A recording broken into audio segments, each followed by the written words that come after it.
Axe of Blood is a beat-em-up action, third-person game which focuses on fast-paced, brutal hand-to-hand combat set in the dystopian city of Bandung, Indonesia. And disclaimer, that is exactly what it says on the Steam page. I just felt like it needed some kind of intro. Kung Fu-inspired action games are always intriguing, but does this one hit? Let's find out. So right off the bat, I noticed the character customization stands out for the wrong reasons, where after changing your outfit, you can't actually rotate him, which I found very lacking. However, it seemed to have moderately diverse options from stylish to, well, almost naked except for your underwear. There are hints that more customization options may come in the full game, but they're locked for now, being a demo and all. The graphics were nothing to write home about, and I started off on Epic, but just to make sure I wouldn't lose any performance, I went down to High, but the difference looks almost negligible. For an indie game in early development, the visual holds up, and the animations looked cool for the first time around. And therein lies the problem. Animations and finishing moves repeat way too often, and without a combo list, the combat feels shallow. There is a light attack and a heavy attack, which makes it a little different than in Batman since the Arkham games do lack that extra hit, but that's the only positive I can say when it comes to comparing the two. Batman combat just looks and feels much more fluid. The UI is definitely wonky, as it was kind of difficult to get to the save button in options. Luckily, I had a mouse to streamline the actions. You can pick up weapons that all have a durability meter.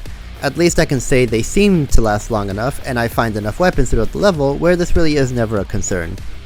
Throwing them makes them vanish into the cosmos. And yes, the game does include guns, but you can't reload them after using. There is no ammo counter, so you have to know how much ammo that gun has, and then count or guess how much you have remaining. More than one time, there was an invisible hit as I got hit when there was no one actually hitting me or the animations weren't connecting, and that is definitely frustrating and takes you out. There is a rage mode that builds up and it seems like it makes you a little OP for a short time. The rage bar seems to fill up quickly, which already makes an easy game even easier. When it comes to difficulty, enemies go down way too easily, even in hardcore mode.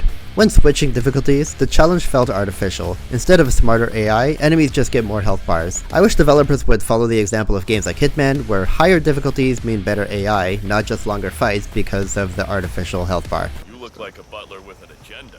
While I hope for more interaction with the environment, many objects that looked usable just weren't, or the game even pretended that the object didn't even exist. The game doesn't have a jump button, instead it has a vault. And trust me, it's very awkward vaulting over obstacles.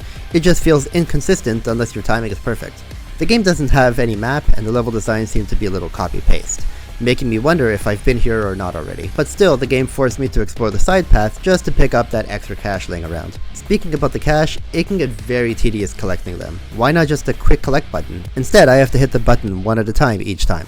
Now unfortunately, the level 1 boss was a letdown. Even in hardcore mode, his attacks were basic, repetitive, and too easy to dodge. I felt like I had time to Alt-Tab to pause the video I was watching, and then Alt-Tab back before the hit even landed. It seemed the throw my weapon did the most damage, which is really odd compared to swinging the actual weapon. Also, the killing blow seemed really underwhelming and anticlimactic, especially when it came to finishing a job with a chainsaw. It looks like there are a total of 9 different locations, and with the first location being what felt like maybe 20 minutes, I don't feel that excited to play the rest of them.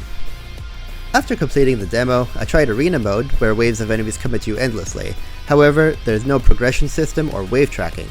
Games like Returnal give you clear cues when you finish the wave or moved on to the next stage, which adds motivation.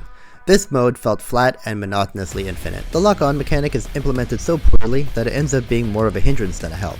The jittery camera feels like poorly stabilized footage, so I never ended up using it since the game did a good enough job to hit who I wanted to hit. It's worth noting this is a demo from a small, first-time team with no release date announced.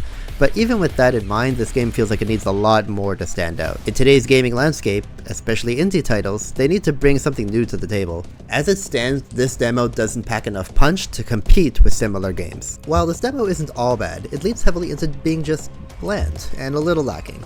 There are some mechanics I didn't mention, like your ability to trip and to hit through a blocking enemy, but beyond that, it just feels like an indie game, even though it doesn't look like one. I appreciate what the developers are doing, so I don't want to shit all over the game, as I see there's passion in this project, and making a game is not the easiest thing in the world.